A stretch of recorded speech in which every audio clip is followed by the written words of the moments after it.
शिबी राजा की कहानी।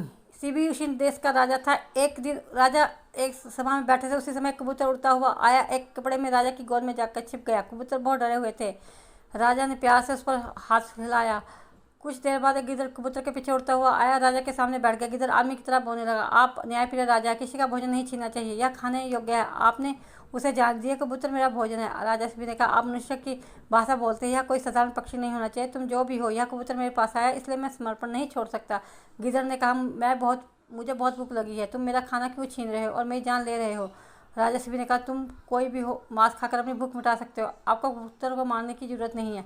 आप कितना मांस चाहते हैं? गिद्ध ने कहा, राजा, अगर कबूतर मर जाए या कोई और जानवर मर जाए तो मांस मिल जाएगा। अगर सभी जानवर हमारे लोग हैं और आत्मसमर्पण कर चुके हैं तो इस कबूतर को क्यों मारें? यदि आप उनमें से किसी को मारना चाहते हो तो मैं एक ताज़ा मांस खाने वाला हूँ। मैं शुद्ध मांस खाने का लालची नहीं हूँ। इसके साथ तोड़ने वाला ताज़ा मांस मेरी भूख को संतुष्ट कर सकता है, चाहे जानवर चाहे कोई भी हो। राजा ने सोचा और कहा, मैं दूसरे जानवर को नहीं मारूंगा, मैं तुम्हें अपना मांस दूंगा। गिद्ध ने कहा, कबूतर के लिए तुम अपना ही शरीर क्यों काटते हो? फिर से सोच लो। राजा ने कहा, गिद्ध, तुम्हें अपना पेट भरना होगा, तुम मेरी मांस ले लो और पेट भर लो। मुझे लगा मेरा शरीर अमर नहीं है। यदि शरीर समर्पित पशुओं की रक्षा करने में उपयोगी है तो इसके अलावा कोई उपयोग नहीं हो सकता इसका। राजा ने कांटा लाने का आदेश दिया। एक बाजू में कबूतर को रखा गया और दूसरे बाजू में बाएं हाथ काट दिया गया, लेकिन कबूतर का बाजू जमीन से नहीं उठा। शिबी राजा ने अपना एक पैर काट कर बाजू में डाल दिया, लेकिन कबूतर का बाजू नहीं उठा, वो बहुत भारी था।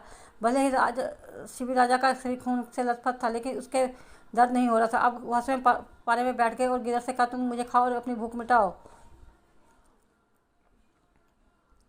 जिस बाजू में राजा बैठा जमीन पर था और जिस बाजू पर कबूतर था ऊपर उठ था, उसी समय सभी ने देखा कि इंद्रदेव के रूप में प्रकट हुआ। अग्नि देवता ने कहा, राजा, आप इतने महान धर्मात्मा है कि आपकी तुलना इस दुनिया में किसी और से नहीं की जा सकती। इंद्र ने राजा के शरीर को पहले की तरह ठीक कर दिया और हम दोनों ने धर्म का परीक्षण करने के लिए गिद्ध और कबूतर का रूप धारण किया था। आपकी सफलता अमर रहेगी। दोनों देवताओं ने राजा को स्तुति की और आशीर्वाद दिया और गायब हो गए।